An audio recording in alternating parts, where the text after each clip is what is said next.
د بیان د پاره ز دعوت ورکوما مبلغ اسلام فخر دیوبند جناب حضرت مولانا مفتی سردار علی حقانی صاحب کو چې هغه راشي او زمونږ او ستاسو مخې ته د خپلو خیالاتو اظهار وکړي.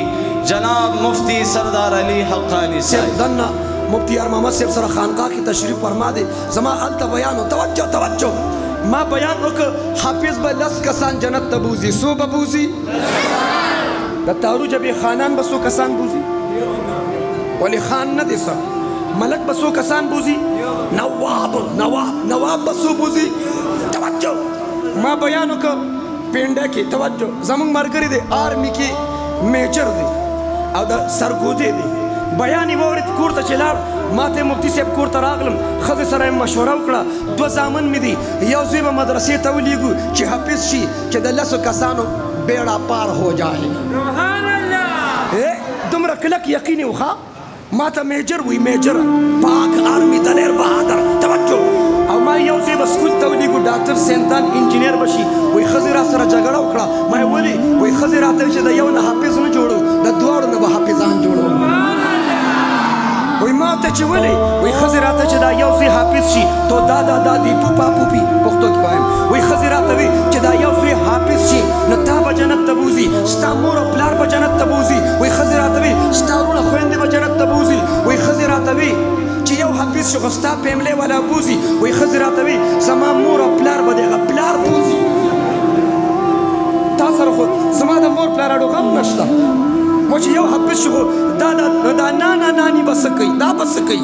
وایي د ښځې جذبه وه ما ته مفتي صاحب الحمدلله د ښځې په جذبه د باندې مې دواړه بچي د حفظ دپاره په مدرسه کې داخل اور د الله په عدالت کې د صدر صدارت د وزیر وزارت د خانخاني د ملک ملکي نه چلېږي د بدماشي نه چلېږي د الله په عدالت کې سفارش چلېږي د قرآن حافظ به د 10 کسانو سفارش. مونږ ته د سفارشیانو ضرورت دی. د چا ضرورت دی؟ ګناهګارو د چا ضرورت دی؟ مونږ ته د سفارشیانو ضرورت دی او سفارش حافظان کوي رمضان سفارش کوي قرآن سفارش کوي. د قرآن تلاوت سره اجر زیاتېږي په رمضان کې اجر زیاتېږي په رمضان کې اجر تبلیغ سره اجر زیاتېږي جهاد سره اجر زیاتېږي. توجه په نکاح او په واده سره اجر زیاتېږي.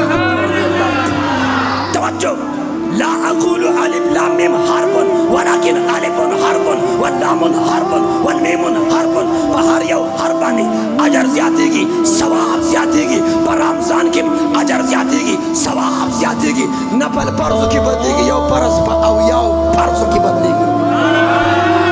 اور توجه په واده سره اجر زیاتېږي. د غیر شادي شده 70 رکعات منځ د واده کړي 2 رکعاته نفل دی افضل دی.